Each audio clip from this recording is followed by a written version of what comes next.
अब ये एक वेक्टर है जी, देखें बी वेक्टर। अगर मैं आपसे बोलूं कि ये एक फ्री वेक्टर है तो इसका मतलब क्या होगा, आप इस वेक्टर को किसी भी हिस्से में ले जाके ड्रॉ कर सकते हैं, बस सेम मैग्नीट्यूड सेम डायरेक्शन। देखें ये मैंने बना दिया यहाँ पर, यहाँ ले गया मैं इसको, अरे वाह देखें मैं कहाँ ले गया, ऊपर ले गया, अरे मैं नीचे भी ले आया। ऐसा वेक्टर जिसमें आप खेल सकते हैं, आप उसको उठाएं और कहीं पे भी ले जाएं, ऐसे वेक्टर को आप फ्री वेक्टर कहते हैं। बस याद रखिएगा लाइन की लेंथ को चेंज मत कर दिएगा, ये नहीं है कि छोटी सी लाइन है आपने ले जाके आगे बड़ा बना दिया। तो a vector which can displace parallel to itself, एक ऐसा वेक्टर जिसको आप पैरेलल कहीं पर भी ड्रॉ कर सकते हैं, ऐसे वेक्टर को आप कहते हैं फ्री वेक्टर। अब आते हैं तीसरे टाइप पर, तीसरी फॉर्म पर, इसको हम कहते हैं यूनिट वेक्टर। यूनिट का मतलब मैथमेटिक्स में होता है जी एक। यूनिट का मतलब क्या होता है, एक। यूनिट वेक्टर क्या होता है, एक ऐसा वेक्टर जिसका मैग्नीट्यूड वन हो। मैग्नीट्यूड क्या हो, वन। ऐसा वेक्टर जो है वो यूनिट वेक्टर कहलाता है।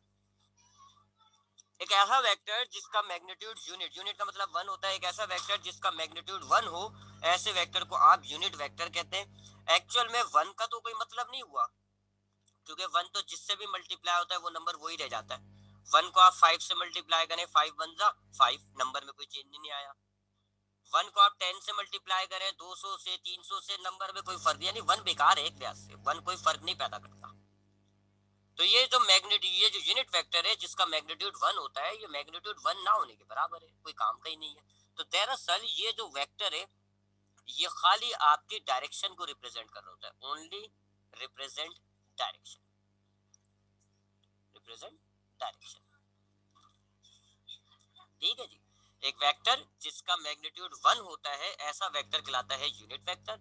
और वन मैग्नीट्यूड का मतलब है कि मैग्नीट्यूड एक लिहाज से यूजलेस है, तो फिर इसमें क्या बचा इस वेक्टर में, अगर मैग्नीट्यूड वन है और वो बेकार है तो फिर क्या बचता है जी, डायरेक्शन। तो ऐसा वेक्टर खाली डायरेक्शन को रिप्रेजेंट कर रहा होता है। ये जो हमने हेड वाले वेक्टर बताए थे ना ऊपर, रिप्रेजेंट के दौरान मैंने आपको बताया था कि डायरेक्शन रिप्रेजेंट करने के लिए आप ये सिंबल यूज करते हो, एफ का हेड, वी का हेड, ये यूनिट वेक्टर्स है, क्योंकि ये डायरेक्शन रिप्रेजेंट कर रहे थे ऊपर। याद होगा आपको, मैंने आपको क्या कहा था कि अगर आपको कंप्लीट वेक्टर डिनोट करना है ऐसे डिनोट करोगे, खाली मैग्नीट्यूड डिनोट करना है ऐसे डिनोट करोगे, खाली डायरेक्शन डिनोट करनी है तो ऐसे डिनोट करोगे। और यूनिट वेक्टर में मैं अभी आपको क्या बता रहा हूँ, ओनली रिप्रेजेंट डायरेक्शन, खाली डायरेक्शन रिप्रेजेंट कर रहा होता है।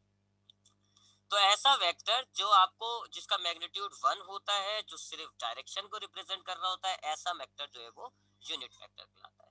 ये इसका सिंबल होता है, क्योंकि ये वाला जो सिंबल है हमने बात की है इस पर कि इट ओनली रिप्रेजेंट डायरेक्शन, ये सिर्फ आपकी डायरेक्शन रिप्रेजेंट करता है। ये वाला वेक्टर हम कैसे हासिल करते हैं जी, फॉर्मूला बताया था मैंने आपको कि कंप्लीट वेक्टर को अगर आप मैग्नीट्यूड से डिवाइड कर दें तो आपकी डायरेक्शन निकल आती है। मिसाल के तौर पे वही है जी, 10 न्यूटन 60 डिग्री, ये एक आपके पास कंप्लीट वेक्टर है। अगर आप इसको डिवाइड कर दें इसके मैग्नीट्यूड से, मैग्नीट्यूड से मैग्नीट्यूड कट गया, यहाँ कुछ भी नहीं बचा तो वन होता है, वन आप लिखते नहीं हो।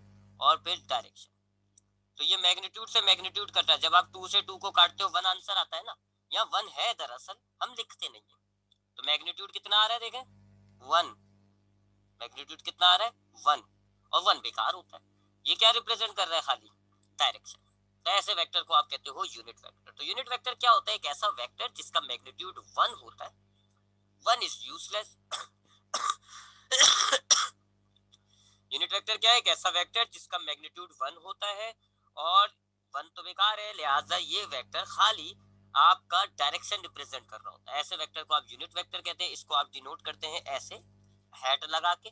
और ये आप हासिल कैसे करते हो जी, आप वेक्टर को, कंप्लीट वेक्टर को उसके मैग्नीट्यूड से डिवाइड करते हैं। तो हमने एक एग्जांपल ली, ये कंप्लीट वेक्टर है, इसको उसके मैग्नीट्यूड से डिवाइड किया, क्या बचता है, खाली डायरेक्शन, क्योंकि ये मैग्नीट्यूड वन आ रहा है और वन हम लिखते नहीं है। तो magnitude one only representing direction, such kind of vector is called unit vector. उसके बाद चौथे वेक्टर को हम डिस्कस करते हैं। अब चौथा वेक्टर जो है हमारे पास वो कहलाता है नल वेक्टर। नल का मतलब मैथमेटिक्स में आपने बहुत अच्छे तरीके से सुना होगा, नल मतलब जीरो। नल मतलब जीरो, एक ऐसा वेक्टर जिसका कोई मैग्नीट्यूड नहीं होता, magnitude is equals to zero.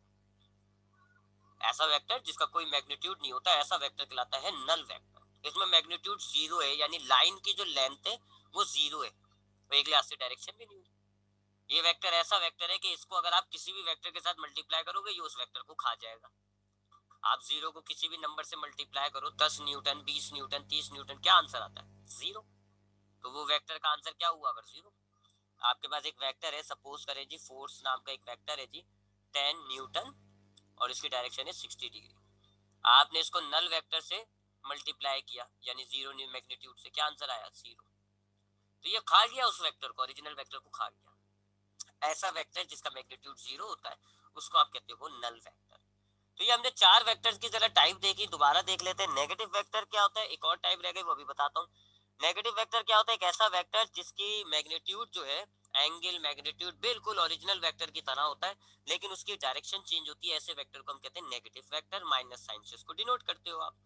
Free vector क्या होता है? एक ऐसा वेक्टर जिसको आप पैरेलल कहीं पर भी ले जाएं, स्पेस में आप कहीं पर भी ले जाएं उसको, उसका मैग्नीट्यूड, उसका डायरेक्शन चेंज नहीं होता। ऐसे वेक्टर को हम कहते हैं free vector, free to move. Unit vector, unit vector क्या होता है? एक ऐसा वेक्टर जिसका मैग्नीट्यूड 1 होता है, ठीक है, ऐसे वेक्टर को आप यूनिट वेक्टर कहते हैं। 1 मैग्नीट्यूड का मतलब है मैग्नीट्यूड यूजलेस है, तो ये वेक्टर खाली डायरेक्शन रिप्रेजेंट कर रहा होता है। इसको आप हेड, स्मॉल लेटर और हेड लगा के इसको शो करते हैं। और इसको मालूम करने का फॉर्मूला क्या है कि आप कंप्लीट वेक्टर को उसके मैग्नीट्यूड से डिवाइड कर दें, यूनिट वेक्टर आ जाएगा। और यूनिट वेक्टर खाली डायरेक्शन रिप्रेजेंट कर रहा है। जबकि नल वेक्टर क्या होता है? एक ऐसा वेक्टर जिसमें कोई मैग्नीट्यूड नहीं होता, magnitude is equal to zero. Such a vector is called null vector. ऐसा वेक्टर जब किसी भी वेक्टर के साथ मल्टीप्लाई होगा तो रिजल्टेंट वेक्टर आंसर जो है आपके पास जीरो आता है। अब एक और है जी पोजीशन वेक्टर। पोजीशन वेक्टर पांचवी चीज आती है पोजीशन वेक्टर। पोजीशन वेक्टर के बारे में बात करते हैं। नाम से ही जाहिर हो रहा है पोजीशन, ये पोजीशन जाहिर कर रहा होता है। ये क्या है जी? पोजीशन जाहिर कर रहा होता है। अब मिसाल के तौर पे मैं आपको बोलूं कि जी आप मुझे आके नोट्स दे दें, आप मुझे बोलेंगे सर आप कहाँ पर हैं, मैं बोलूंगा जी मैं गली पे खड़ा हूँ, एक गली में खड़ा हूँ, आपके पास समझ में नहीं आएगी क्योंकि हजारों गलियां है ना। मैं आपसे बोलूं कि जी मैं गली पे खड़ा हूँ आके मुझसे मिल लो, आपके बात समझ में नहीं आएगी, because we have a lot of gully in the Karachi. सड़ी सड़ी सी गलियां है हमारे पास कराची में बहुत सारी। फिर हम क्या करते हैं? हम सामने वाले की आसानी के लिए अपनी लोकेशन को किसी रेफरेंस पॉइंट से जाहिर करते हैं। रेफरेंस पॉइंट का मतलब हो गया एक ऐसा पॉइंट जो फिक्स होता है। रिमेंबर, फिक्स होता है वो कहीं नहीं जाएगा, वो वहीं रहेगा। आप बताओगे उस पॉइंट के एतबार से आप कितना दूर। मिसाल के तौर पे मैंने आपसे बोला जी मैं गली में खड़ा हूँ, ये कोई मैंने आपको रेफरेंस नहीं दिया। फिर मैंने आपको रेफरेंस पॉइंट दिया कि मैं जी मदनी मस्जिद के सामने वाली गली में खड़ा हूँ, ये हो गया रेफरेंस। मदनी मस्जिद एक फिक्स पॉइंट है, वो रेफरेंस पॉइंट है। मदनी मस्जिद मूव थोड़ी होगी, वो तो वहीं रहेगी। वो एक फिक्स पॉइंट है। मैंने आपको उस फिक्स पॉइंट के एतबार से अपनी लोकेशन बता दी कि मैं आपके पास ये एक फिक्स पॉइंट है मदनी मस्जिद, मैं उसके सामने जो गली है मैं उसमें मौजूद हूँ। अब आपके बात क्लियर हो जाएगी। अब आप फौरन मदनी मस्जिद यानी उस फिक्स पॉइंट पर आओगे, क्योंकि आप जानते हो वो फिक्स पॉइंट मूव नहीं करेगा। आप उस फिक्स पॉइंट पर आओगे, फिर उसके सामने वाली गली में जाओगे, मैं मिल जाऊंगा। तो हमारे पास किसी भी चीज की पोजीशन को रिप्रेजेंट करने का, किसी भी चीज की पोजीशन को जाहिर करने का क्या तरीका बना? हम एक रेफरेंस पॉइंट लें और उस रेफरेंस पॉइंट के एतबार से अपनी जगह बता दें। यही कह रहा हूं ना मैं, या गलत कह रहा हूं? अगर आपको एक अपनी लोकेशन जाहिर करनी है किसी को, आपके पास क्या तरीका कार है? आपके पास एक ही तरीका कार है, आप एक रेफरेंस पॉइंट लेंगे, एक ऐसा पॉइंट जो फिक्स होगा, वो मूव नहीं करेगा। एक रेफरेंस पॉइंट लेंगे और उस रेफरेंस पॉइंट के एतबार से आप अपनी लोकेशन बता देंगे कि मैं फलाना जगह खड़ा हूँ, मैं उस इस जगह इस पार्क के सामने खड़ा हूँ, इस पार्क के पीछे खड़ा हूँ, वगैरह वगैरह। तो दो बातें आ रही है इसके अंदर, इस एग्जाम्पल के अंदर। पहली, रेफरेंस पॉइंट। पहली बात क्या आ रही है? Reference point. रेफरेंस पॉइंट क्या होता है? एक ऐसा पॉइंट जो मूव नहीं करेगा, जो फिक्स है। और दूसरी पोजीशन, आप अपनी पोजीशन जाहिर कैसे कर रहे हैं? रेफरेंस पॉइंट के एतबार से बता रहे हैं आप। बिल्कुल इसी तरीके से सपोज करें जी मेरे पास ये एक नुक्ता है, ये एक डॉट है जी, ए पॉइंट कह लें आप, एक ए पॉइंट है, इसकी लोकेशन मुझे बतानी है। नहीं बता सकता मैं, क्या बताऊंगा मैं इसकी लोकेशन? ऊपर से 7 सेंटीमीटर दूर है, तो ये ऊपर भी रेफरेंस हो गया एक लिहाज से देखा जाए। I can not argue its location, मैं आपको इसकी लोकेशन बता नहीं सकता, मेरे पास एक ही तरीका है जो अभी एग्जाम्पल में भी मैंने किया, मैं एक रेफरेंस पॉइंट लूंगा और उस रेफरेंस पॉइंट के एतबार से इसकी लोकेशन बताऊंगा। ले जी मैंने रेफरेंस पॉइंट ले लिया, रेफरेंस पॉइंट फिजिक्स में ये होते हैं जी, अभी हम उसकी भी बात करते हैं। ये कोऑर्डिनेट्स जिसको आप कहते हो ग्राफ वाले, एक्स एक्सिस वाई एक्सिस, ये रेफरेंस पॉइंट होते हैं।